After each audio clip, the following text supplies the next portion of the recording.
सहनाववतु सहनौ भुनक्तु सह वीर्यं करवावहै तेजस्विनावधीतमस्तु मा विद्विषावहै। ओम शांति शांति शांति। ईशोपनिषद हम पढ़ रहे हैं। मंत्र है अंधम तमः प्रविशन्ति ये असंभूतिमुपासते ततो भूय एविते तमो याउ संभूत्यां रताः अन्य देवाहु संभवादन्यदाहुर संभवात् इति सुश्रुम धीराणां येन तद् विचक्षरे संभूतिं च विनाशं च यस्तद् वेदो भयं सह विनाशेन मृत्युं तीर्त्वा संभूत्या मृतमश्नुते। उपनिषद के आधार पर संभूति और असंभूति, व्यक्तिवाद और समाजवाद को हम पिछले प्रसंग में जान चुके थे। आज हम संभूति और असंभूति, संभव और असंभव, संभूति और विनाश, ये जो पद आए हैं, महर्षि दयानंद सरस्वती जी महाराज ने वेद में किस प्रकार से इनका भाष्य किया है, इनको आज हम समझने का प्रयास करते हैं। ईश्वर हमें सामर्थ्य प्रदान करे।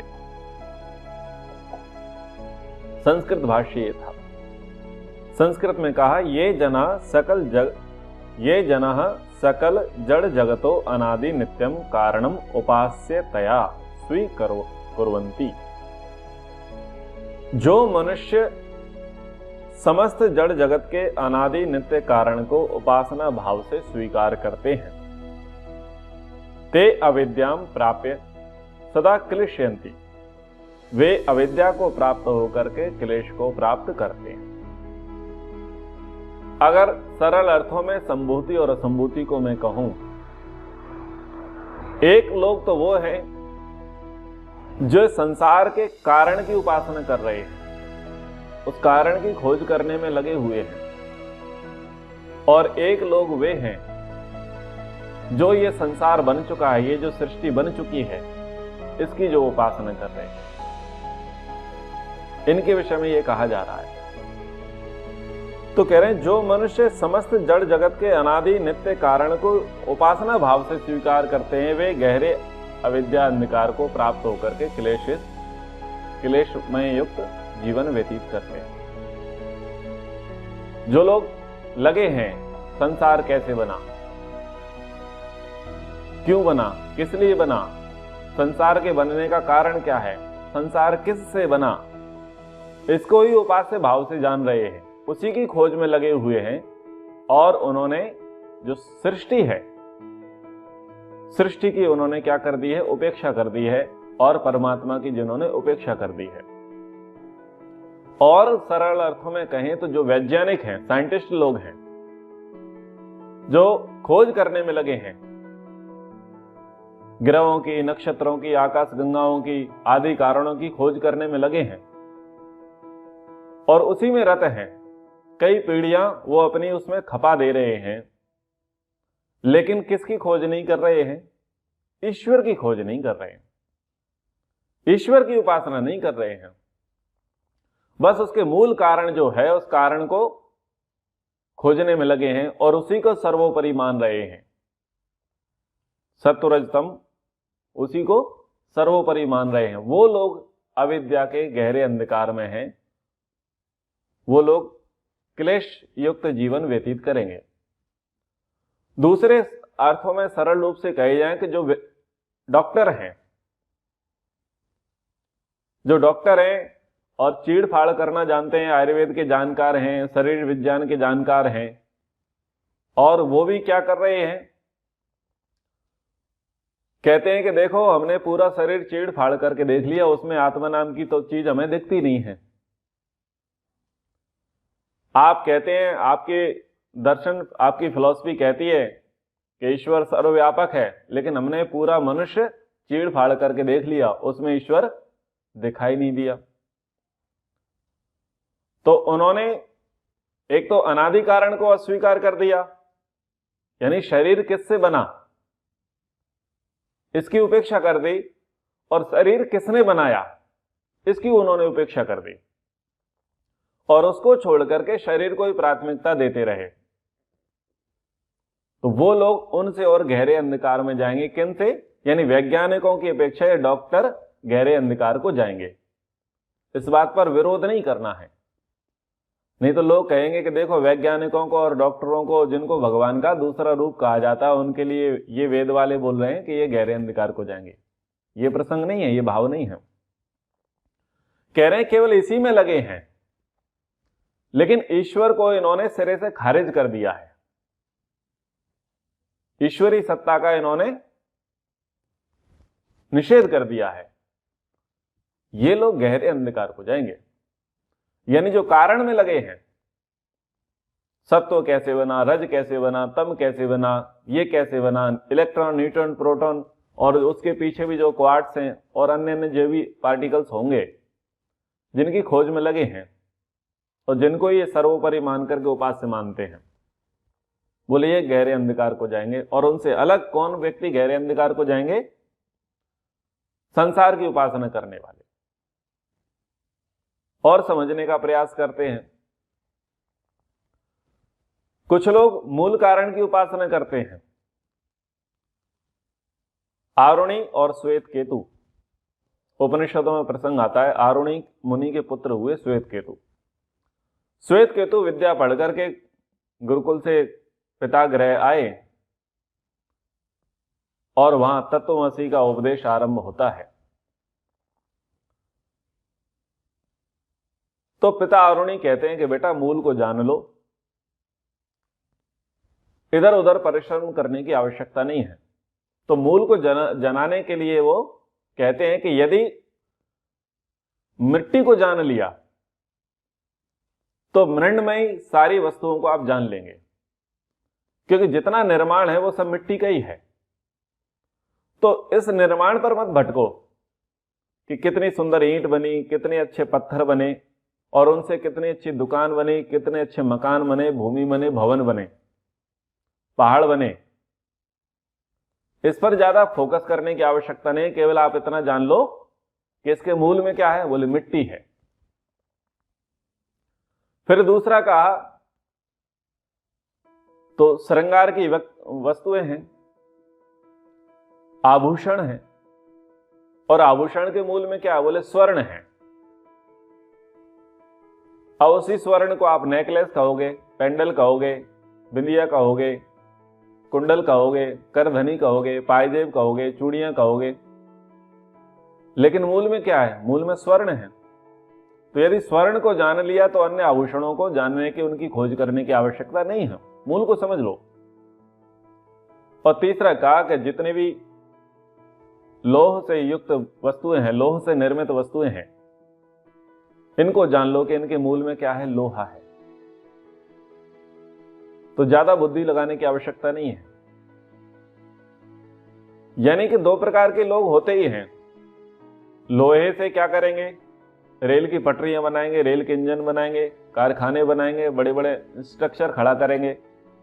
लोग उस स्ट्रक्चर को देख करके बड़े प्रशंसक होंगे, भूरी भूरी प्रशंसा करेंगे, वाह कितना सुंदर डिजाइन बनाया है। तो एक तरफ लोहे से निर्मित वस्तुओं की लोग प्रशंसा करने वाले होंगे, उसके उपासक होंगे, और एक तरफ दूसरी दृष्टि वाला क्या कहेगा, बोले लोहा ही तो है। दोनों ही विचारधारा के लोग मिलेंगे। यानी एक तो उस निर्माण की प्रशंसा करेगा और एक व्यक्ति उस निर्माण का जो मूल है, आधार है, लोहा, उसकी प्रशंसा करेगा। सुनार है और ग्राहक है। एक ग्राहक है और एक सुनार है, बेचने वाला। बेचने वाले के मूल में क्या है, सब सोना ही तो है, लेकिन ग्राहक क्या देखता है, इसका ये डिजाइन है, इसका वैसा डिजाइन है, ये नेकलेस ऐसा लग रहा है, नाक में पहनने वाले आभूषण ऐसे लग रहे हैं, कान में पहनने वाले आभूषण ऐसे लग रहे हैं, हाथों में पहनने वाले आभूषण ऐसे लग रहे हैं, और उंगलियों में पहनने वाले आभूषण ऐसे लग रहे हैं, इसका ये डिजाइन है, इसका ये पैटर्न है, इसका मेकर ये था, इसका एडवर्टाइजमेंट करने वाला ये था। यानी ग्राहक इसमें लगा है, वो इसकी उपासना में रत है, और सुनार क्या कह रहा है, सोना ही तो है। वो सीधा थोक के भाव रेट लगा रहा है उसके। यानी दोनों ही विचारधाराएं वहां पर हैं। ऐसे ही बहुत अच्छे भवन की हम क्या करते हैं, प्रशंसा करते हैं, बहुत अच्छी भूमि की प्रशंसा करते हैं, बोले उपजाऊ भूमि है। अन्न की प्रशंसा करते हैं, तो कुछ लोग इस प्रकार की प्रशंसा करते हैं, और कुछ लोग क्या कहते हैं, मिट्टी तो है। और कैसे लोग मिलेंगे, पंच महाभूतों से बना है शरीर, पृथ्वी जल अग्नि वायु आकाश। तो कुछ लोग शरीर को बड़ा अच्छा मानेंगे, शुद्ध मानेंगे, पवित्र मानेंगे, और शरीर की क्या करेंगे, उपासना करेंगे, शरीर को फॉलो करेंगे। तो एक दूसरे की देह को देख करके क्या होंगे, आकर्षित होंगे। और दूसरा व्यक्ति क्या कहेगा, मिट्टी का पुतला है, मिट्टी में मिल जाएगा। ठीक है ना, हाड़मास से बना हुआ है, स्त्री का भी और पुरुष का भी, पशु का भी, पक्षी का भी। किससे बना है, बोले हाड़मास से बना है। यही है। तो दोनों प्रकार के देखने वाले लोग मिलेंगे, और दोनों प्रकार का देखना अच्छी बात है। एक तरफा नहीं देखना चाहिए। एक को देख करके दूसरे की उपेक्षा नहीं करनी है, दूसरे को देख करके तीसरे की उपेक्षा नहीं करनी है। दोनों को समझना है, लेकिन केवल दोनों को ही समझते रह जाना है। एक सृष्टि की उपासना करने लग जाए और एक प्रकृति की उपासना करने लग जाए, और दोनों के बीच में से क्या खत्म हो जाए, ईश्वर। तो यदि ईश्वर हमारे बीच से खत्म हो गया है तो हम गहरे अंधकार को जाएंगे, हमारा सत्यानाश है। हमारा सत्यानाश है। तो यह है संभूति और असंभूति। इसको हम समझें कि हम समन्वय करके चलें, बैलेंस करके चलें, हम एक को प्राथमिकता न दें। महर्षि दयानंद जी कहते हैं कि जो उस कारण से उत्पन्न स्थूल सूक्ष्म कार्य कारणख्य अनित्य संयोगजन्य कार्य जगत को इष्ट उपास्य मानते हैं, वे गाढ़ विद्या को पाकर अधिकतर क्लेश को प्राप्त होते हैं। यानी जो अनादि नित्य कारण है उसकी उपासना करते हैं, वो क्लेश को प्राप्त होते हैं। और उनसे अधिक क्लेश को कौन प्राप्त होता है, जो सृष्टि की, जो कार्य बना, उसकी उपासना करते हैं, उसी को मुख्य मानते हैं, वो अधिक और गहरे अंधकार को जाते हैं। इसलिए क्या करें, उपासना तो केवल सच्चिदानंद स्वरूप परमेश्वर की ही करें, अन्य की नहीं। ना कारण को पूजो, ना कार्य को पूजो। कारण वाले कार्य की उपेक्षा ना करें, और कार्य वाले कारण की उपेक्षा ना करें। मंत्र में कहा, अन्य देवाहु संभवाद अन्य दाहुर संभवाद इति सुश्रुम धीराणाम ये न तद विचक्षरे। कारण को भी जानना चाहिए और कार्य को भी जानना चाहिए, सृष्टि को भी जाने और प्रकृति को भी जाने। शरीर जो पंच महाभूत से बना है उसके स्ट्रक्चर को भी जानना चाहिए, और उसके अंदर जो अंतःकरण है, सॉफ्टवेयर है, उसको भी जानना चाहिए। केवल देह पोषक प्राण पोषक नहीं होना चाहिए, हमको आत्म पोषक भी बनना चाहिए, मन संतोषी भी होना चाहिए। एक को प्राथमिकता और दूसरे की उपेक्षा नहीं करना चाहिए।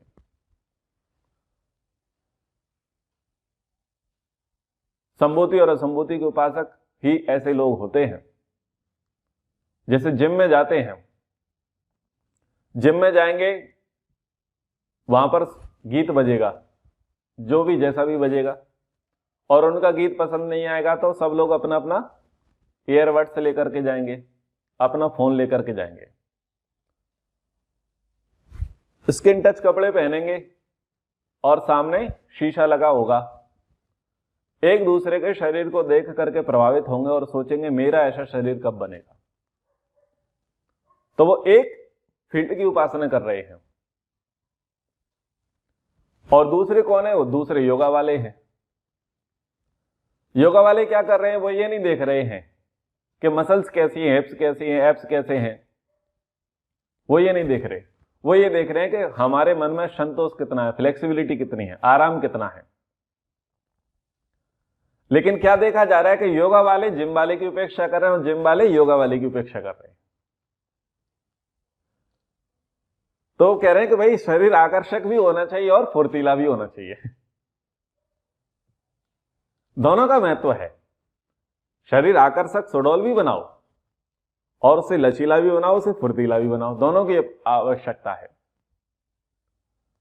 लेकिन आप क्या करें, स्टेरॉइड खाते जाएं, विटामिन लेते जाएं, प्रोटीन्स लेते जाएं और मांसाहार करते जाएं, बियर पीते जाएं। पर्पस क्या हो कि शरीर को वीवीआईपी दिखाना है, आकर्षक दिखाना है, सिक्स पैक दिखाने हैं। लेकिन क्या कर रहे हैं, वो सारे प्रदूषण में अंतःकरण को दूषित कर ले रहे हैं। शरीर को बाहर से तो बढ़िया चमका लिया, लेकिन अंदर से कचरा भर दिया है। बियर भी डाल रहे हैं, अंडा भी खा रहे हैं, मांस भी खा रहे हैं और गंदे अश्लील गाने भी सुन रहे हैं और अश्लील दृश्य भी देख रहे हैं और अश्लील वेशभूषा भी धारण की हुई है।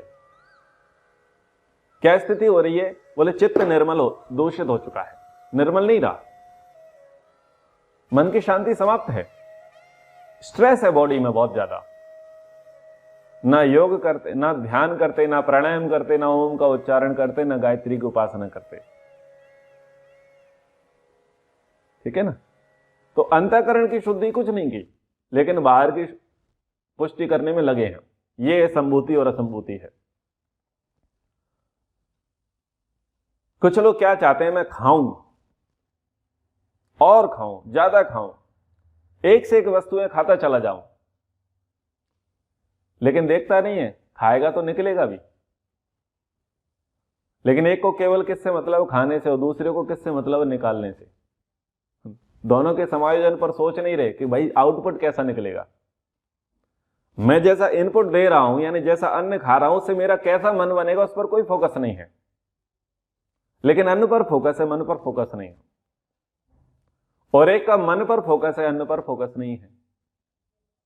यह संभूति और असंभूति की स्थितियां हैं। भोजन करो, संतुलित करो, ऋतु भुक करो, हित भुक करो, मित भुक करो, ऋतु के अनुसार करो, अपनी वात पित्त कफ प्रकृति के अनुसार करो और मात्रा के अनुसार भोजन करो, प्रसन्नता के साथ भोजन करो, कृतज्ञता के साथ भोजन करो। पर नहीं, कुछ भी खाएंगे, कुछ भी खाएंगे तो कुछ भी खाना ठीक नहीं है। यही तो संभूति और असंभूति है। भोजन करना है, क्या सोच के करना है? शरीर हवन कुंड है, इसमें अन्न की आहुति दी जा रही है और इसका ब्रह्मा कौन है? ईश्वर है। हमें शरीर को हृष्ट पुरुष्ट तंदुरुस्त बनाए रखना है। बोले किस लिए? बोले यही शरीर है जो धर्म का साधक है और इसी से हम मोक्ष प्राप्त कर पाएंगे।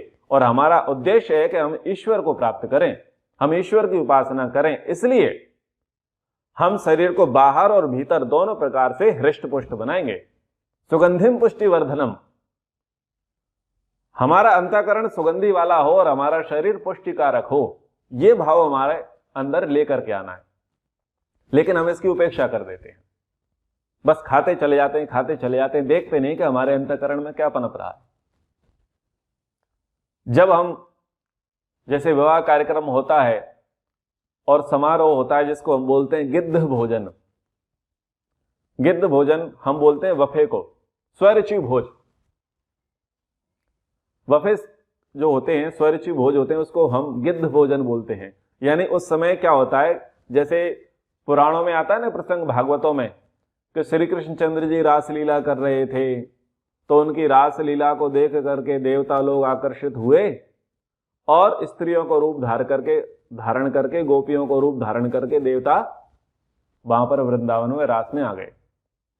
ऐसा वो एक प्रसंग कहते हैं।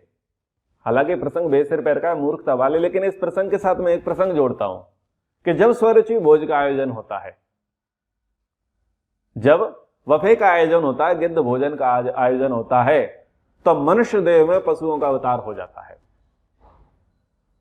और मनुष्य देह में गिद्ध भी आएगा, कौआ भी आएगा, बिल्ली भी आएगी, कुत्ता भी आएगा, ये आएंगे और आकर के ये भोजन करेंगे। तो देखना आप ध्यान से कि इन्हीं पशुओं का अवतार मनुष्यों के भीतर आ जाता है और फिर वो किस प्रकार से भोजन करते हैं, देखने लायक होता है। किस भाव से भोजन करते हैं, पर्पस क्या है, बोले खाना है, मिला नहीं है। अभी होटल पे जाएंगे तो लंबा बिल पड़ेगा, और यहां पार्टी में आए हैं तो कोई बात नहीं है, आज तो फैमिली की पार्टी बन गई, लॉटरी लग गई, दम से खाएंगे, दूसरे समय तक का खाएंगे। यानी अंतःकरण को नहीं देख रहे हैं कि अंतःकरण की क्या दुर्गति हो रही है, मन कितना दूषित हो रहा है, क्लेशित हो रहा है, चित्त कितना बिगड़ रहा है, बुद्धि कितनी भ्रष्ट हो रही है, इस पर हमारा कोई फोकस नहीं है। यह है संभूति और असंभूति की समस्या। समझ में आ रहा है ना? कारण कार्य वहां से लेकर के चलो, आपको हर जगह चीजें दिखाई देंगी। यानी एक को प्राथमिकता दे रहे हो, दूसरी को उपेक्षा कर रहे हैं। वेद ये कह रहा है भाई कारण को भी समझो और कार्य को भी समझो। शरीर को तो भोजन दे रहे हैं, लेकिन आत्मा को भोजन कब देंगे? शरीर को शुद्ध पवित्र बनाने के लिए आप इत्र लगा रहे हैं, आप पंचकर्म करा रहे हैं, आप शिरोधारा करा रहे हैं, आप मिट्टी का स्नान कर रहे हैं, धूप का स्नान कर रहे हैं। मन और बुद्धि को शुद्ध करने के लिए किसका स्नान किया जा रहा है? मन को किससे धोओगे, बुद्धि को किससे धोओगे, इनको कैसे स्वच्छ करोगे, निर्मल करोगे, पर उस पर कोई फोकस नहीं है। एक गीत था, धोना था मन भूल गया तू, धोता रहा तन मलमल के, घर का ईश्वर भूल गया तू, और तीर्थ करता जल थल के। क्या धोना था? मन धोना था। क्या धोना था? मन धोना था। और क्या धोते रह गए? तन को।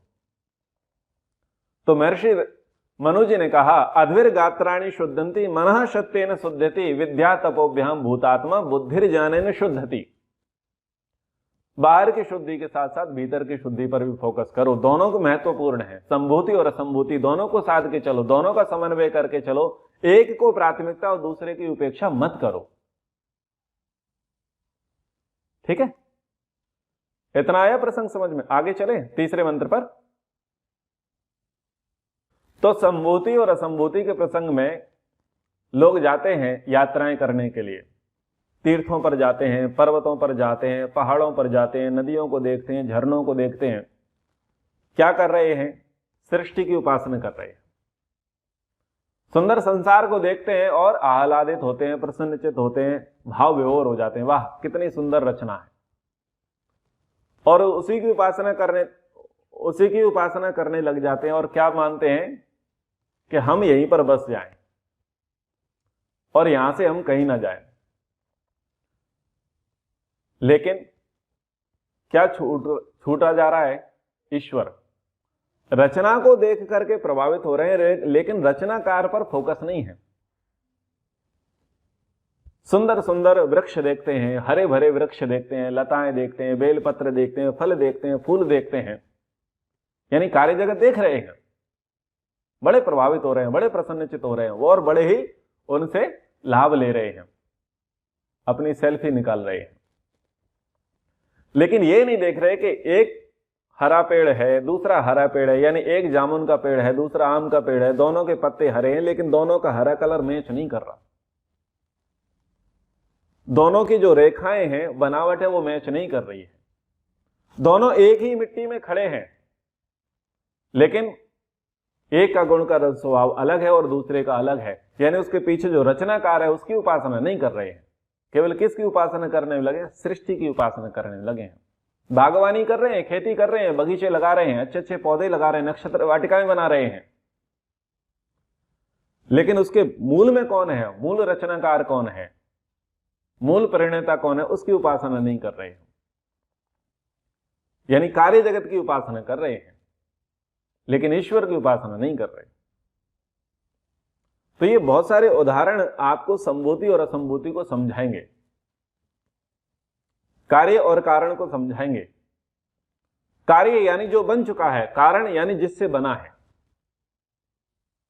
तीसरा मंत्र है, संभूतिम च विनाशम च यस्तद वेदो भयं सह विनाशेन मृत्युम तीर्थवा संभूत्यामृतम अश्नुते। मंत्र में महर्षि दयानंद जी कहते हैं कि हे मनुष्यों, जो विद्वान संभूतिम, जिसमें सब पदार्थ उत्पन्न होते, उस कार्य रूप सृष्टि और उसके गुण कर्म स्वभावों को, तथा विनाशम, जिसमें पदार्थ नष्ट होते, उस कारण रूप जगत को और उसके गुण कर्म स्वभावों को एक साथ दोनों जानते हैं, कार्य और कारण स्वरूप को जानते हैं, वह विद्वान विनाशेन, नित्य स्वरूप जाने हुए कारण के साथ, मृत्युम तीर्थवा, शरीर छूटने के दुख से पार होकर, संभूत्या, शरीर इंद्रिय और अंतःकरण रूप उत्पन्न हुई कार्य रूप धर्म में प्रवृत्त कराने वाली सृष्टि के साथ अमृतम मोक्ष सुख को प्राप्त होते हैं। भावार्थ में कहते हैं कि हे मनुष्यों, कार्य कारण रूप वस्तु निरर्थक नहीं है, किंतु कार्य कारण के गुण कर्म और स्वभावों को जानकर धर्म आदि मोक्ष के साधनों से संयुक्त करके अपने शरीर आदि कार्य कारण को नित्यत्व से जान के मरण का भय छोड़कर मोक्ष की सिद्धि करो। इस प्रकार कार्य कारण से अन्य ही बल सिद्ध करना चाहिए।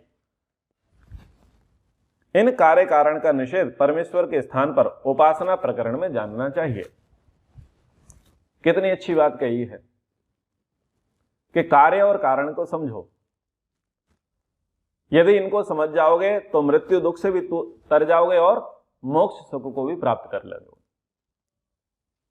कुछ भी निरर्थक नहीं है। कार्य के गुण कर्म और स्वभाव को समझो। जो बन चुका है उसके गुण को समझो, उसके कर्म को समझो, उसके स्वभाव को समझो और उससे लाभ लेना जानो। और उसका जो कारण है उसके भी गुण को समझो, उसके भी कर्म को भी समझो और उसके स्वभाव को समझो और उससे लाभ लेना जानो। दोनों से लाभ लेना सीखो। जैसे कह रहे हैं कि ये जो कार्य है, ये शरीर क्या है? कार्य है। अब इसका कारण क्या है? पंचमहाभूत। पंचमहाभूत का कारण क्या है? महतत्व।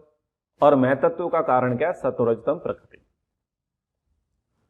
कारण तो अनादि है, सत्वरजतम अनादि है, लेकिन उसका जो कार्य है, महतत्व है, अहंकार है, तन्मात्राएं हैं, स्थूल भूत है, सूक्ष्म भूत है, ये क्या है?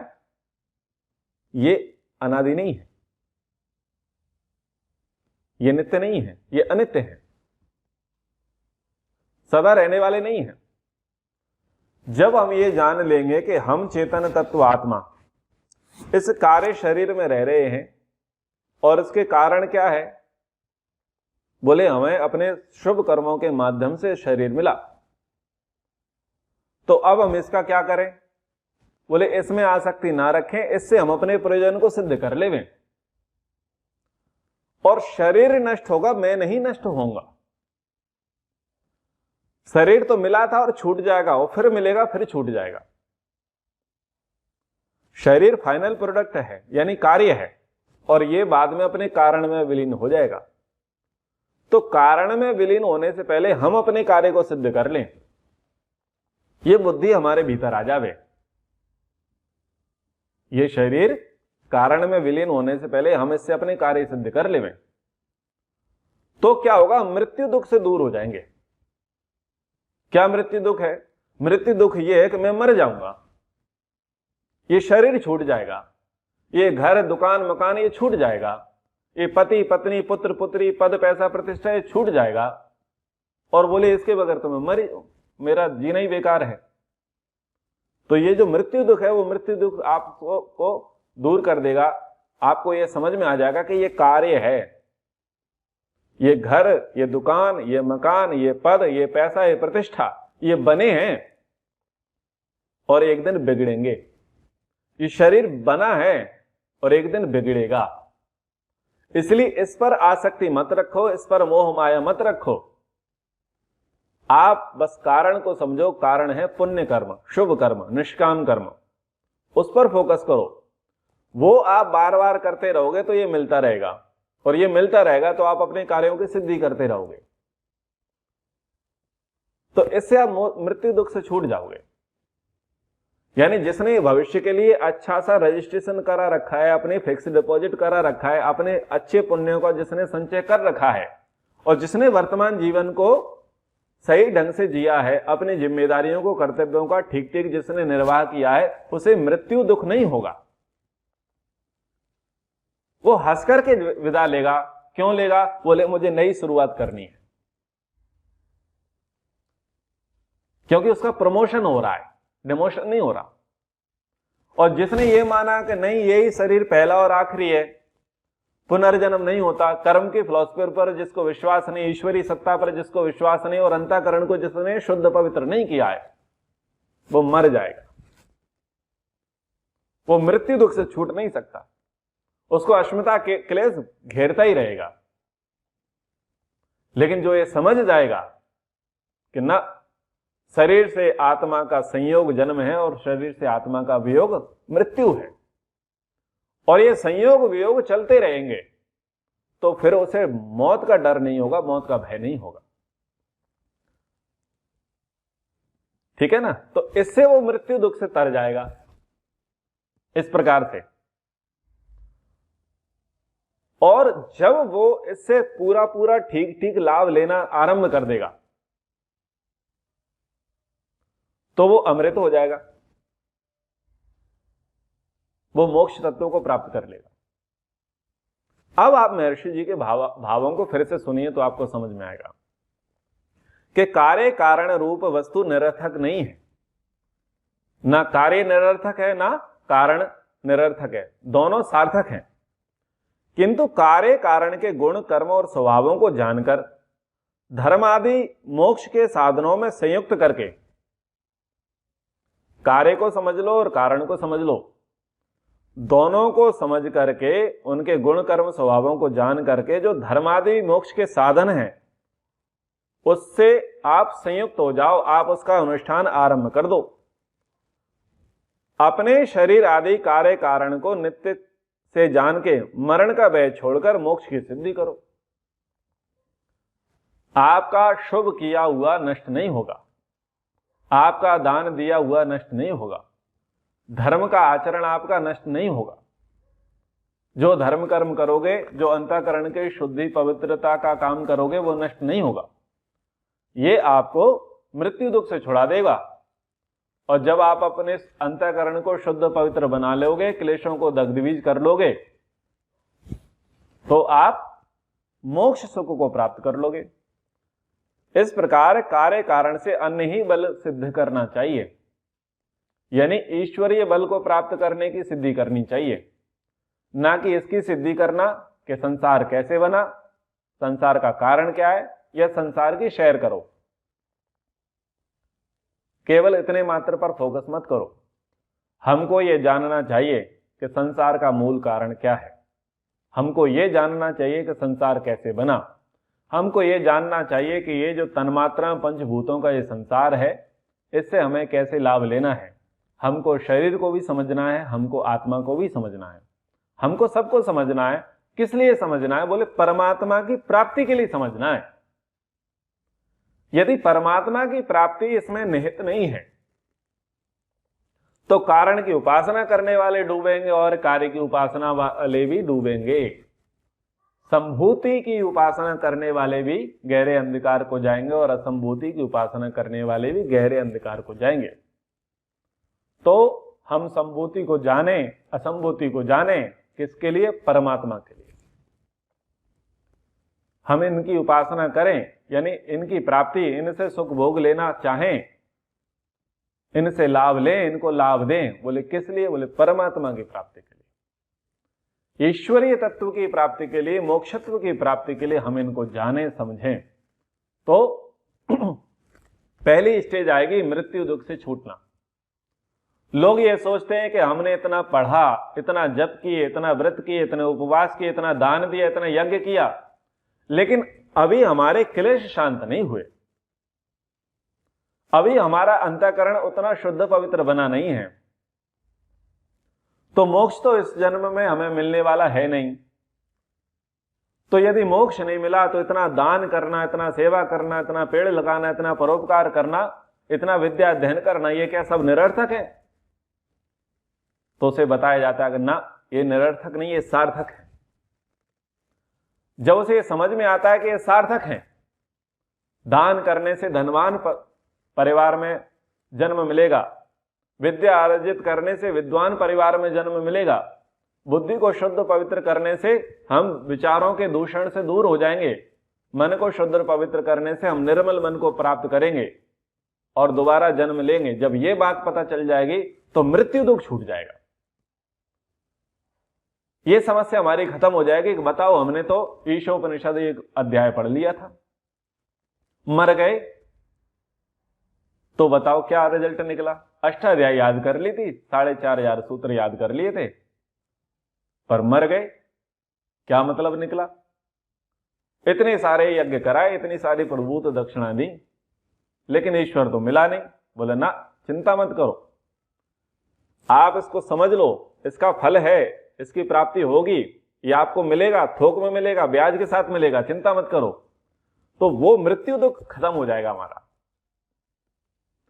और दूसरा, जब हम उसमें अच्छे प्रकार से लग जाएंगे, सकाम से निष्कामता की ओर बढ़ जाएंगे और हम बोध के स्थान पर प्रतिबोध पर आ जाएंगे, यानी अब बाहर की दुनियादारी देखना बंद और अंदर की दुनियादारी शुरू।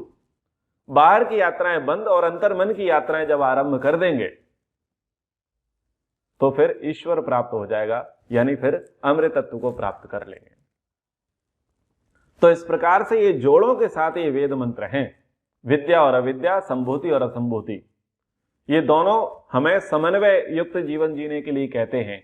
ये मंत्र हमें ये कहते हैं कि एक पक्ष के पक्षधर और दूसरे पक्ष की उपेक्षा मत करो, दोनों को समझो, दोनों जीवन में महत्वपूर्ण हैं, इसलिए दोनों की उपासना करो, यानी दोनों को ही प्राप्त करने का प्रयास करो। लेकिन इसमें इतने लगे मत रह जाना कि जिसको मूल रूप से प्राप्त करना था उसकी उपेक्षा कर बैठो। यदि उसकी उपेक्षा कर बैठे तो सब सत्यानाश है। अर्थ और धर्म एक दूसरे के पूरक हैं। आप अर्थ उपार्जन इसलिए करो कि धर्म कार्य करना है, लेकिन आपका फोकस केवल अर्थ अर्थ अर्थ वृद्धि रह गया और आपने धर्म को छोड़ दिया, तो वो अर्थ आपके लिए निरर्थक सिद्ध हो जाएगा। और यदि केवल आप धर्म धर्म करते रह गए और अर्थ में आप उपेक्षित रह गए, तो धर्म आपको बहुत बड़े धर्म संकट में लेकर के आ जाएगा। इसलिए अर्थ को भी समझो और धर्म को भी समझो, दोनों को समझो। किस लिए? बोले मोक्ष के लिए समझना है, दोनों की आवश्यकता है, दोनों को समझो। तो ये अद्भुत समायोजन वेद में कहा, संभूति और असंभूति। आशा करता हूं प्रसंग आपको समझ में आया होगा। कक्षा को यहां पर विराम करते हैं। इति ओम शम।